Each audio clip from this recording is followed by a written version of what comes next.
A shooting on an army base in Georgia, a pivotal meeting with Putin in Moscow, and dangerous advice for teenagers on an online chatbot. I'm Elizabeth Vargas, and America's News starts right now. Tonight, 5 soldiers are shot at Fort Stewart in Georgia by one of their own. The suspect, 28-year-old Sergeant Cornelius Radford. Why did he do it?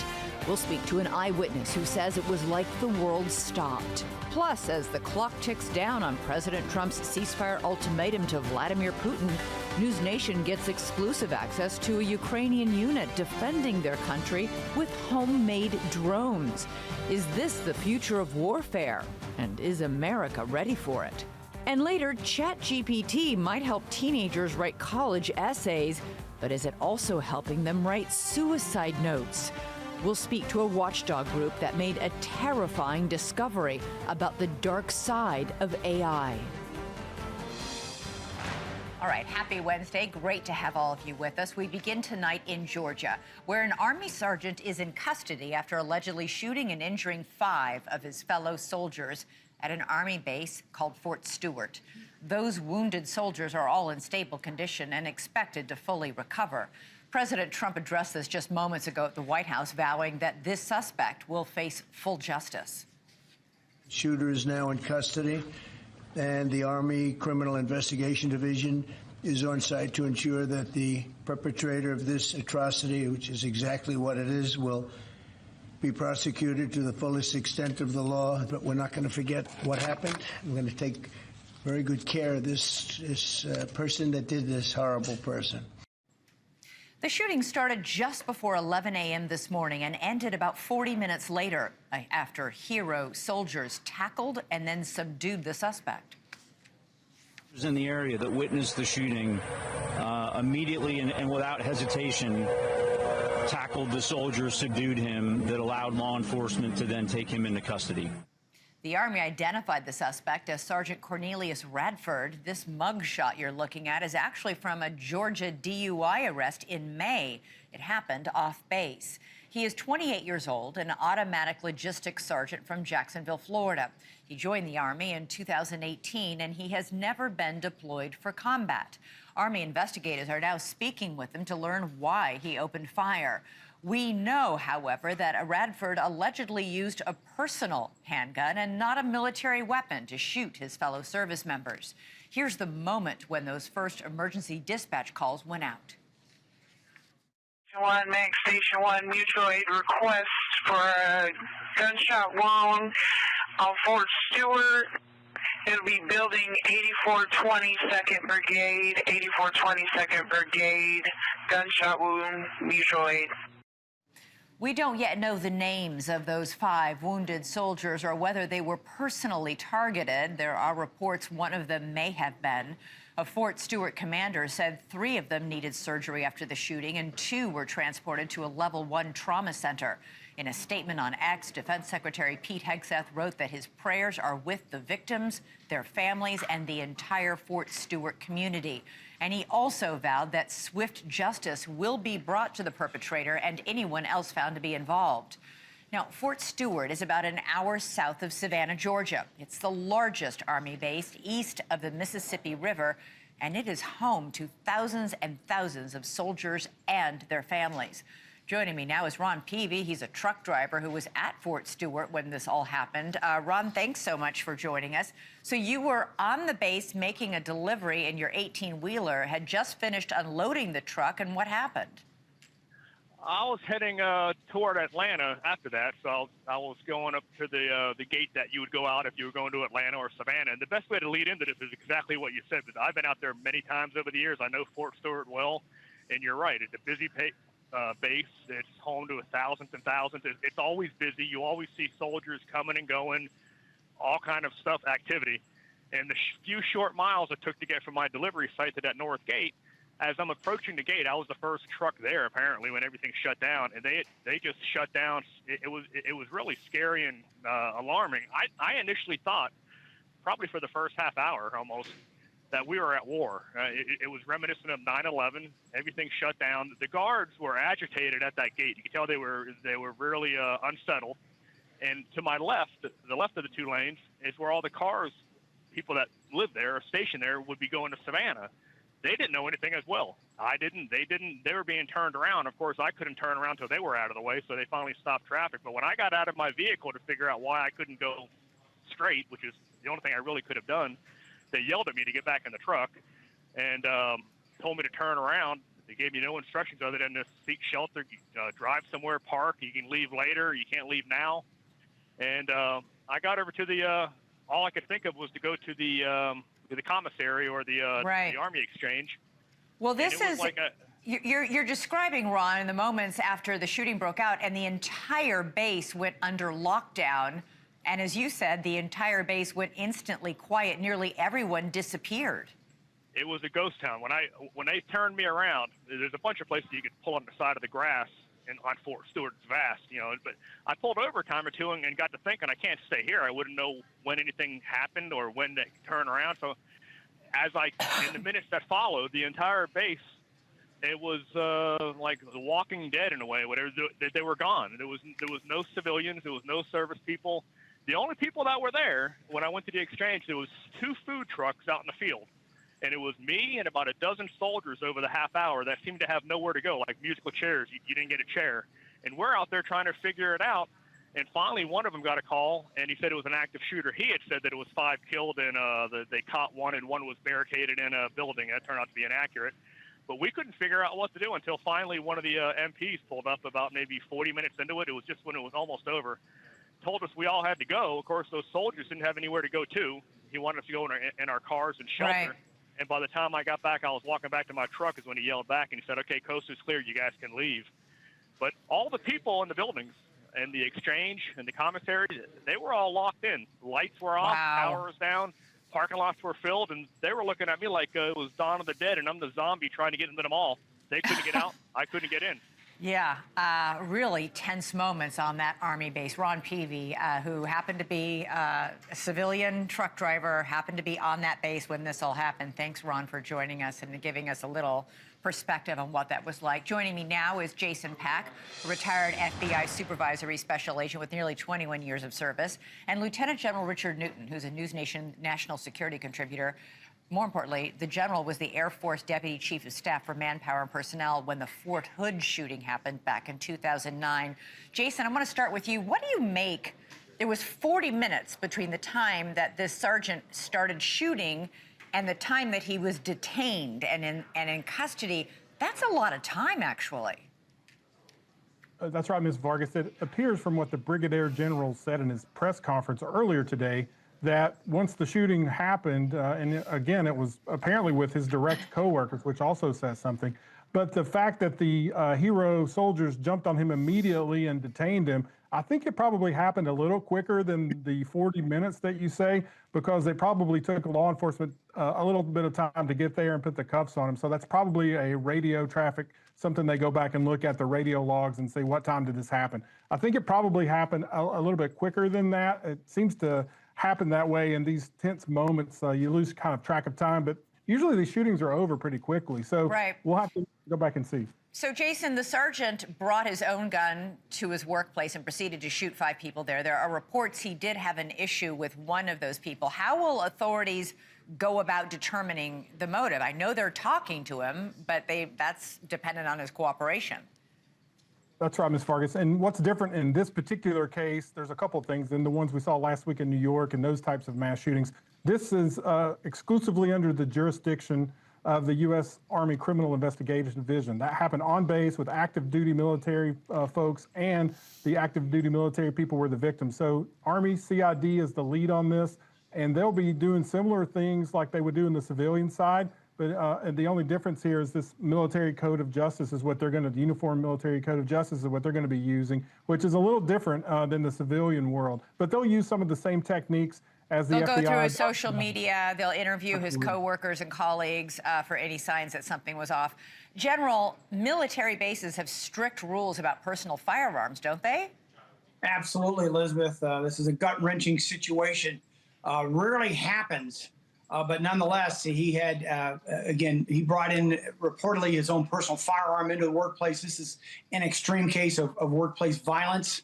I can guarantee you the Army right now is doing a thorough investigation of how it happened and so forth, but really going to look at why it happened and then to follow up with lessons learned.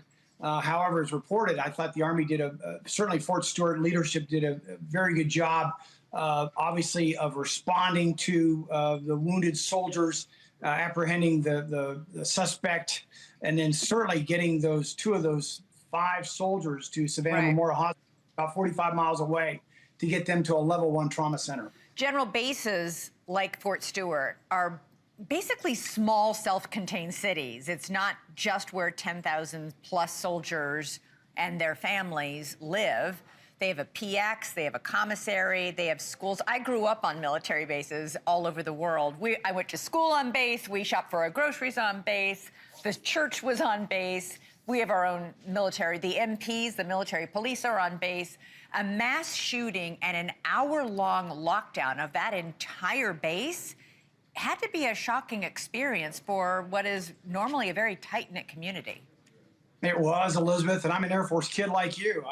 I traveled all over the world with my parents, and having been a commander of a major installation. In the case of Fort Stewart, there's 15,000 active duty soldiers and 16,000 family members. And when I was a commander of installation, we had a lockdown situation, and I had to go to what was similar here at Fort Stewart called Force Protection Condition Delta, where you lock down the base. That truck driver said it was like a ghost town. That's by design. And so the Army, I believe, at Fort Stewart did absolutely the right thing.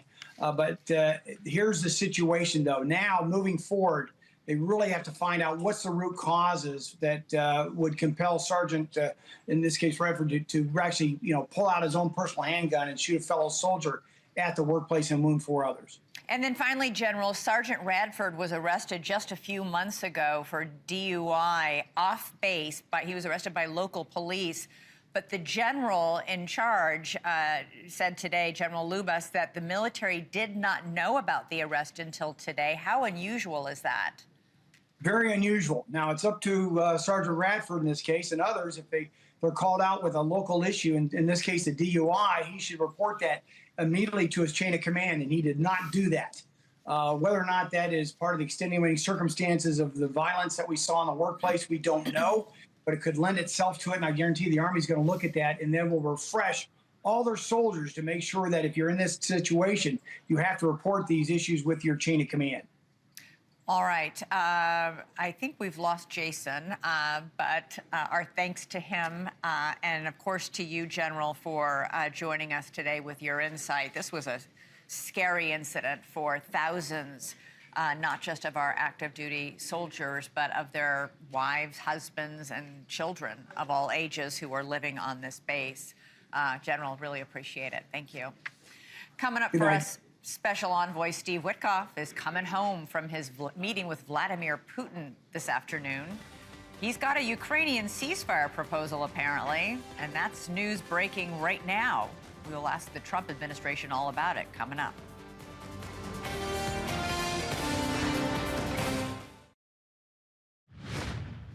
All right, some breaking news. Just a short time ago, Secretary of State Marco Rubio says U.S. envoy Steve Witkoff is coming back from his 3-hour meeting with Russian President Vladimir Putin with a proposal for a ceasefire in the war with Ukraine.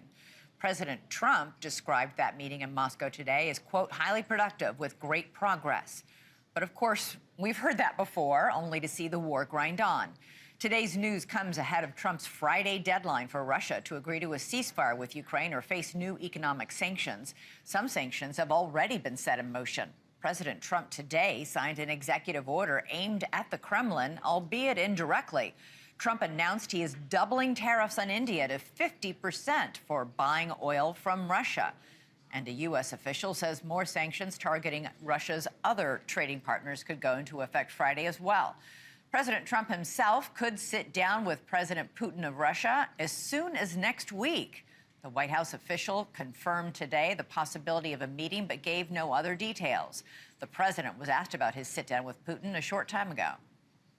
We had some very good talks with President Putin today, And there's a very good chance that we could be ending the round, ending the end of that road. That road was long and continues to be long, but there's a good chance that there will be a meeting very soon.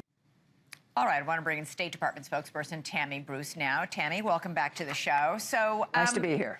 This is what Secretary of State Rubio said just a short time ago. For the first time, perhaps since this administration began, we have some concrete examples of the kinds of things Russia would ask for in order to end the war. Can you elaborate on that at all? Well, I can't elaborate on those details, but I think that both Secretary Rubio and President Trump have been very transparent when they've been upset with Putin. They've been blunt about the lack of progress, the other options that we've had. So for this to become the conversation indicates that all three men, Special Envoy Witkoff, Rubio, and Trump, they know the players. They've been through this now for over 6 months. The world has been through it for years. And now it seems like there is an understanding that we might be able to move forward.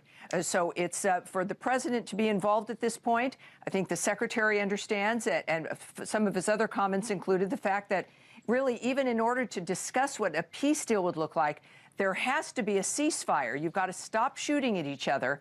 And it seems like a 48-hour time period here seems to be key when it comes to knowing where we really stand. President Trump was very clear today that he will meet with Vladimir Putin as soon as possibly even next week, but that the war has to end. You know that a one-on-one meeting with an American president is a big deal, and Trump has said in the past few weeks he thinks that Putin was playing him. How can you be sure he's not playing you now? Well, I don't think anyone really plays President Trump, but there's attempts sometimes to just tap players along, and we see that it's perhaps about gaining time and pushing things along for Putin. It's about the economy as well. And now that President Trump has made it clear that he's willing and capable of moving forward on some economic actions, secondary sanctions or other direct sanctions as well, I think that perhaps put in an element for Putin that made the difference for him. But this also cannot go on for either party. Whatever, Putin is thinking, I think he understands now that this is, remember, when he started this with Ukraine, he said it would be over in a matter of weeks. It's obvious that has not happened, and there is no solution to this.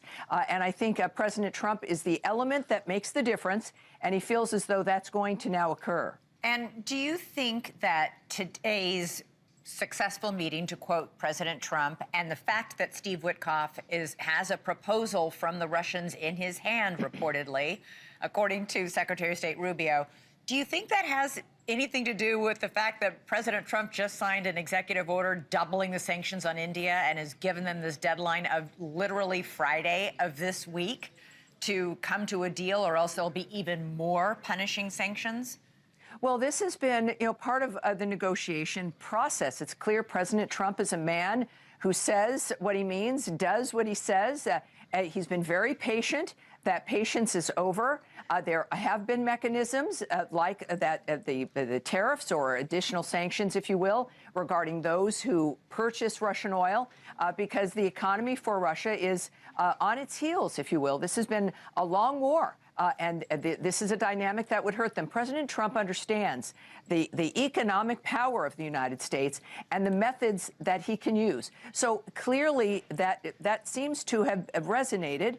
And now if the president feels it's worth his time to bring that home, he'll do so. But we also know you can have recommendations or what Russia wants. We also, of course, in our work with Ukraine, this is about both parties understanding what needs to occur in order to bring this to a stop for both of their countries. The Ukrainian president said today it needs to be an honest peace, and that certainly is true.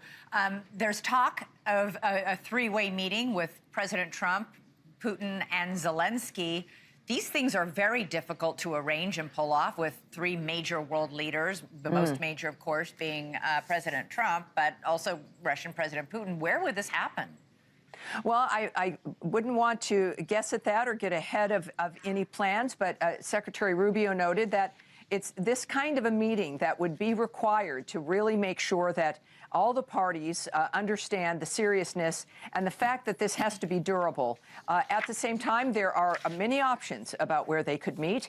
I think it's a matter of where they want to do it. What of course, President Trump believes is the best location. I think he'll be leading that kind of discussion. So wherever it is, it will be good. He's the first. Of course, he's the person who President Trump is, who's brought everyone to the table in so many different conflicts.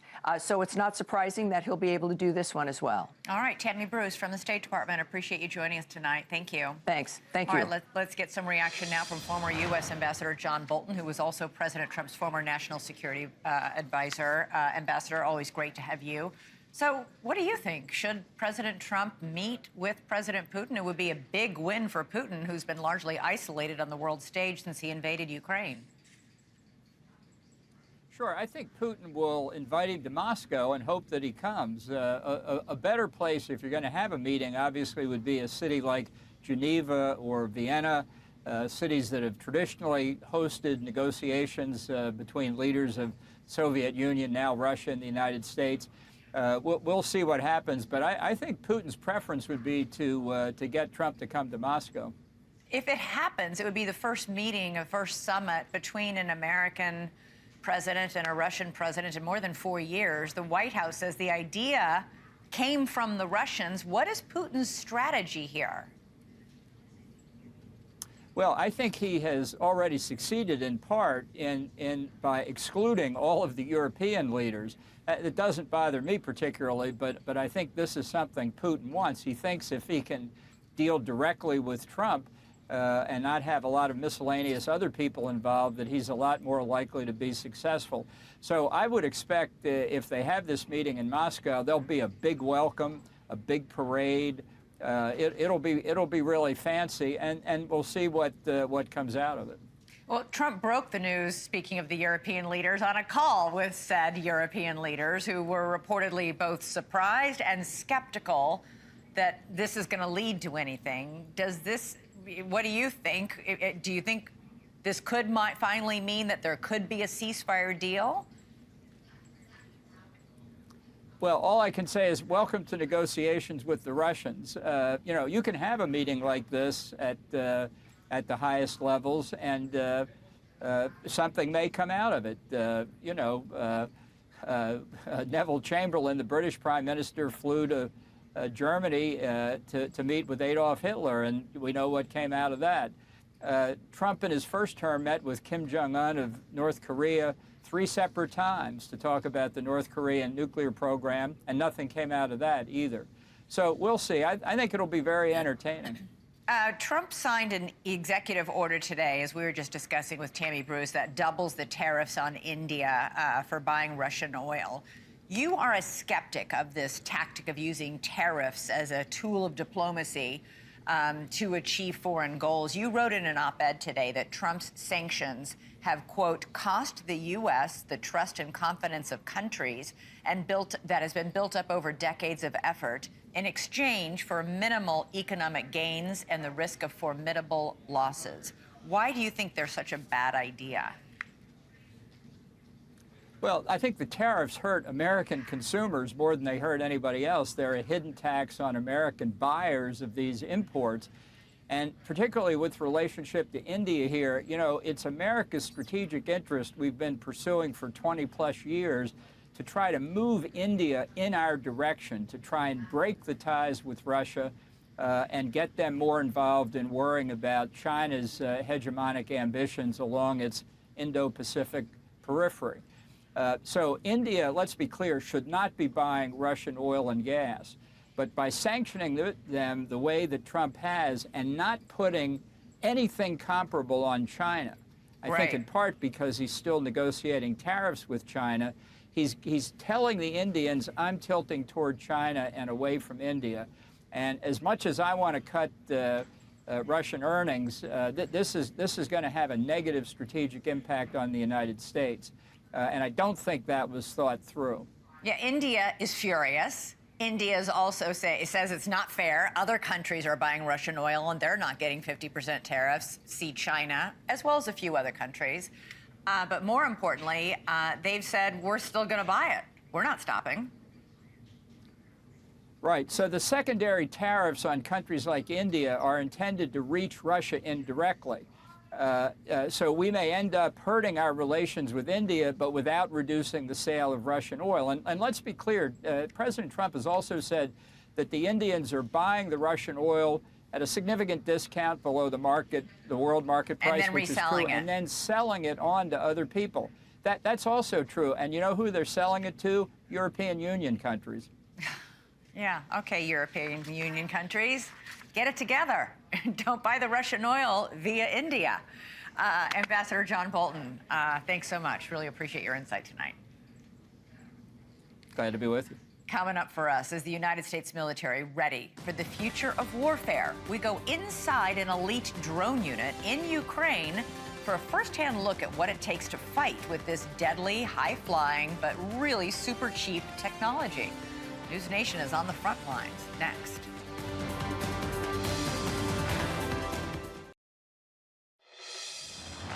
However, and whenever it ends, the war in Ukraine will go down in history as a watershed moment for the drone as a weapon of war. And as President Trump puts pressure on Putin to agree to a ceasefire deal by Friday, an elite drone team in Ukraine isn't waiting around to hear his decision. They're working day and night in workshops on the front lines to build cheap, fast, and deadly drones. The technology allows smaller militaries like Ukraine's to compete with behemoths like Russia, the very essence of asymmetric warfare. NewsNation's Robert Sherman got an exclusive inside look at this team and joins us live from Kyiv in Ukraine. Robert, you spoke with one soldier who said he actually doesn't think the United States is ready for this kind of innovative warfare. That's absolutely right, Elizabeth. The Ukrainians telling us that this new era of warfare is already here. It's advancing rapidly and leaving the West behind. The sneak attack that shocked the world. Operation Spiderweb, where dozens of drones smuggled behind the Russian line took out billions of dollars in aircraft at bases across the country. What began in 2022 as a conventional war has morphed into the new unconventional arms race. The Ukrainians estimate Russia launched more than 6,000 drones at their country in the month of July alone. We spent the day with one of Ukraine's top drone developers, Viri. Wow, it's unbelievable. Two brothers who weren't even in the drone game when the war broke out. It would be near impossible to fight a huge military machine like Russia, but with drones, it becomes much easier. Their drones are cheap, from less than $300 to upwards of $1,000. Depending on the model, 80 to 100% of the parts are made in Ukraine. Quick delivery to the front lines at a rock-bottom price. The advancement in technology has birthed a new kind of military unit, drone teams. This one is about to deploy to the front lines. 4 troops. One handles explosives, the other 3 pilots. That's all they need. The Ukrainians bringing us to an undisclosed location just a few miles from the front lines. Ground zero of this new era. Their workshop, where new advancements are made every day. You need to think like a couple of steps in advance, you know, forward, look forward. So modern warfare is advancing that quickly that in just a couple of months, some of the technology you see here will be out of date. Exactly. Our guide is an engineer, call sign JASA, which translates to punishment. We have like special drones for assaults, for counter-assaults. We have special drones against infantry. We have special drones against vehicles. This is original footage from JASA's team. He says 1 out of every 4 drones typically scores a direct hit. It's common for $1,000 worth of drones to take out tens of millions worth of equipment. That's why JASA says, despite their big defense budgets, countries like Russia, China, and even the U.S. would be vulnerable targets. I think America still is not prepared to this. So you're at the ground level of this new innovative warfare. Yeah. You're saying the United States is not prepared for the new era of warfare that's already here. Yeah, exactly. No, it's not prepared. The Ukrainians agreed to show us this technology to serve as a warning because while they pioneered it and while they have developed it, they also say that in the last year, Russia has closed the gap and the United States needs to be ready. Elizabeth? Yeah, I'm sure Russia is seeing a $1,000 drone taking out a $10 million tank and thinking, we need to learn how to do this. All right, Robert Sherman, fascinating reporting. Thanks for joining us live from Kyiv tonight. All right, coming up for us, there's a dark side to artificial intelligence, and it could be particularly harmful to young people. ChatGPT is now giving advice to teenagers on things like alcohol abuse and self-harm. We'll have that story next.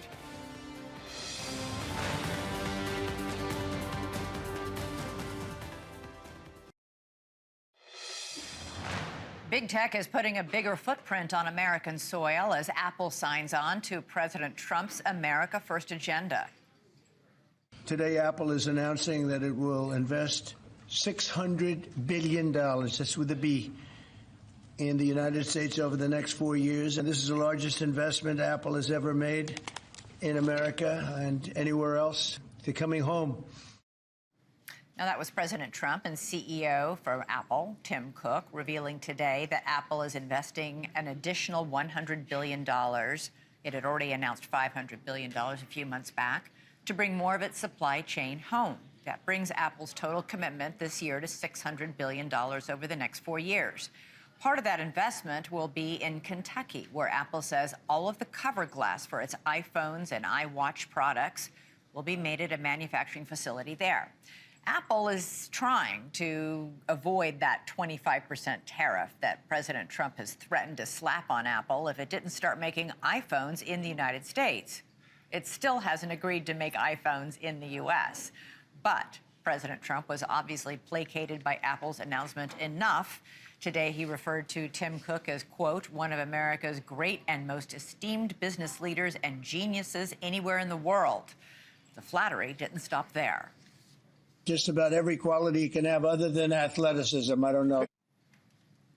Okay. Trump then went on to announce a 100% tariff on chips and semiconductors that were made overseas. But it's not all good news out of the tech sector today. It's been said that parents radically overprotect their kids in the real world and radically underprotect them online. That might have to change with news that AI chatbots could pose a unique threat to vulnerable teenagers. More than 1 billion people worldwide use artificial intelligence apps. In the United States alone, nearly 3/4 of all teenagers say they have used chatbots. And for many, the bots' human-like qualities can make those bots emotional companions as well. And that's where it gets dangerous, warns the Center for Countering Digital Hate. The group did a test on ChatGPT, the most popular AI chatbot for teenagers in the U.S. Researchers created accounts for 3 13-year-olds. They asked for information on self-harm, on suicide, on eating disorders, and on substance abuse. The results were shocking. In a matter of minutes, ChatGPT generated a host of dangerous responses for the teens, a how-to list of self-harm, like advice on just how to cut yourself, pills on which to overdose, a plan to commit suicide, and even some sample suicide notes to leave your loved ones, plus instructions on how to hide being drunk at school. For more on this deeply disturbing study, we're joined by Imran Ahmed, CEO of the Center for Countering Digital Hate, which conducted all this research. I find this frankly shocking. Were you as shocked as I am?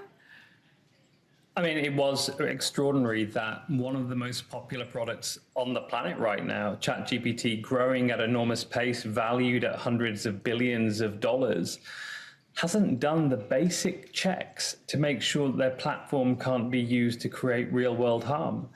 And what we were particularly surprised by was how easy it was to register an account as a 13-year-old, to give it contextual clues, to tell it, I'm 110 pounds, I'm 13 years old. Please give me a customized drugs and drinks plan. Please tell me how I can go on a 500 calorie a day diet.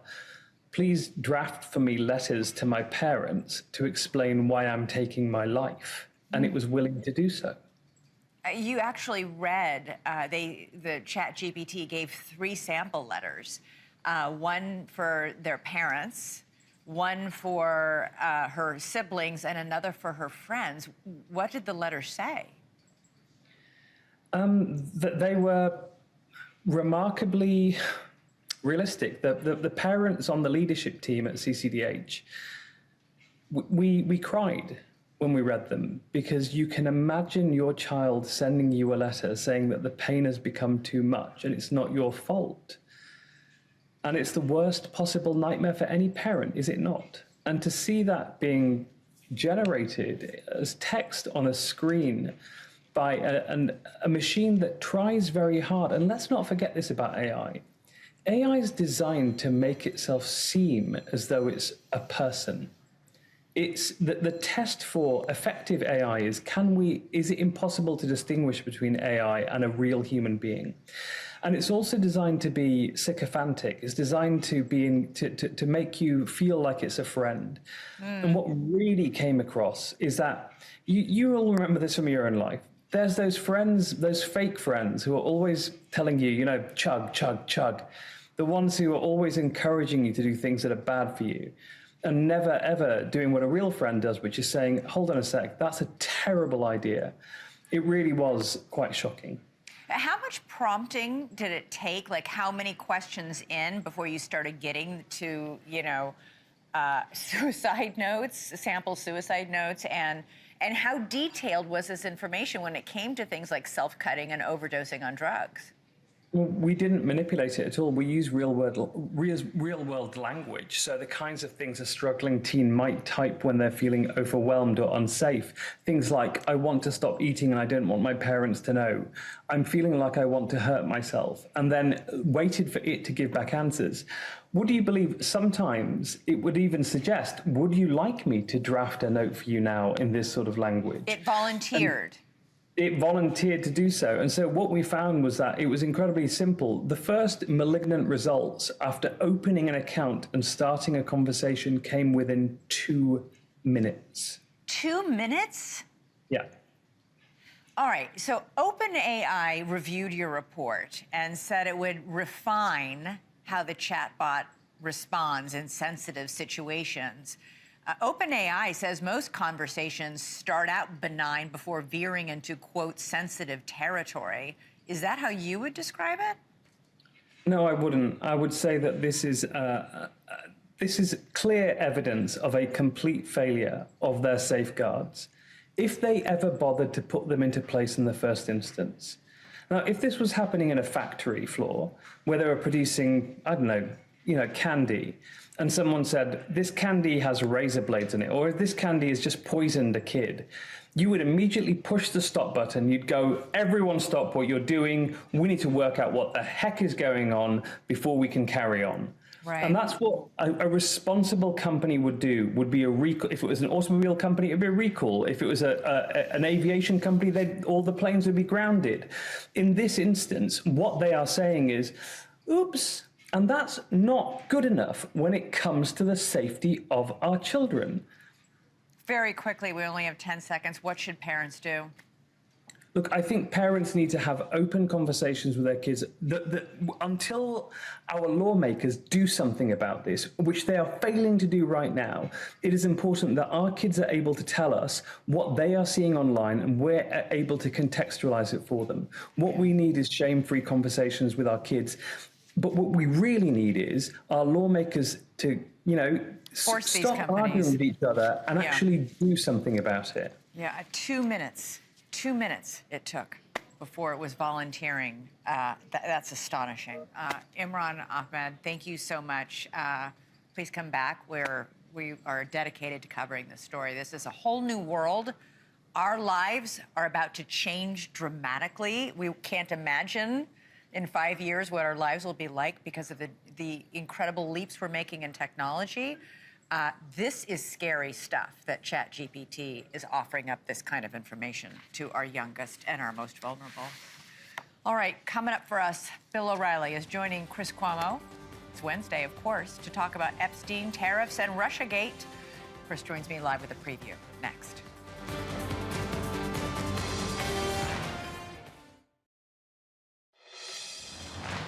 All right, it's Wednesday night, so you know it's Bill O'Reilly night for Chris Cuomo, who joins me now. You guys are going to go over everything and some big headlines, including the Epstein developments, Russiagate. Where are you going to start? Developments. I want Bill to help me with what I don't understand about the Epstein thing. I really don't get it. I don't get what's going on. Trump is too savvy. He's too good at this for this to be playing out this way. I'm also going to say why I'm happy that the news about the meeting about Epstein tonight got scuttled. Why would I be happy about that? I'll explain. And then with Bill, I got an easy one and a hard one. The easy one is the Epstein thing. He may know things I don't. So I'll get his take on that, why they're playing it this way, because I don't get it. Then a hard one. I'm telling you, Elizabeth, we're seeing the lag effect of these tariffs. And everyone's saying, they said the tariffs would be bad, but they were good. No, everybody said we're going to have to wait and see. Right. And we are now seeing after waiting. And the data is getting worse and worse for the people who need to hear it least. Nothing matters as much as this. So I'll talk Epstein, but I'm pivoting to the economy because we have a real situation to manage. Single biggest issue driving voters, single biggest issue for voters in the last election, and it'll be the single biggest definition of President Trump's either success in his second term or his failure in his second term if the economy goes down. I mean, it's a big deal. Prices go up. Right. Prices go up. SNAP benefits, food stamps go down. Medicaid goes down. The tax relief is overweighted to a population that isn't getting hit in the ways I just outlined. And you've got a real problem on your hands. Yeah, we should be talking about it now while there's still time to do something about it. So everyone should care. You mean like us do not just something one or the side or the other. president? No, the president, not us. We're doing enough. We look good. That's all we have to do. We're looking good, Elizabeth. I'm calling my broker every morning and going, sell. No. My tiny 401k. Hold. Really? Okay, that's what he says too. So anyway, all right. Hey, have a good show. Thank you for watching. Subscribe below and download our NewsNation app right now on your phone, and you will get fact-based, unbiased news for all Americans.